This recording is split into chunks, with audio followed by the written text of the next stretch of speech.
বা আমার খালামণিকে ফলো করি। এক কথা যেটা হচ্ছে আমার খালামণিকে ফলো। আচ্ছা, আপনি ব্র্যান্ড প্রমোটার হিসেবে কাজ করছেন, বাট কতদূর যেতে চান একটু?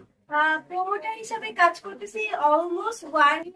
আলহামদুলিল্লাহ সবার কাছেই কম বেশি নিজের কাজ মনে করে এভাবে কাজটা করতেছি আর করবো ইনশাল্লাহ যতদূর যাওয়া যায়। ব্র্যান্ড প্রমোটিং এ কাকে ফলো করেন? কাকে ফলো করা হয় আমার মনে হয় আমি নিজেকে ফলো করি বা আমার খালামণিকে ফলো করি। এক কথা যেটা হচ্ছে আমার খালামণিকে ফলো করি। সে আমার আইডল।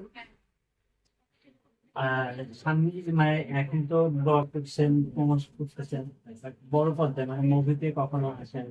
সত্যি কথা যদি আমি বলে থাকি তাহলে হচ্ছে আমার কিন্তু অলরেডি আপনার মুভির অফার বা নাটকের offer as a main character হিসেবে আসছে, লাইক মিউজিক ভিডিও। বাট আমি চাচ্ছি না ওই লাইনটাতে এখন যাইতে, বিকজ আমার মনে হচ্ছে আমি যে লাইনটা এখন লাইভ দিচ্ছি এটাই আই থিঙ্ক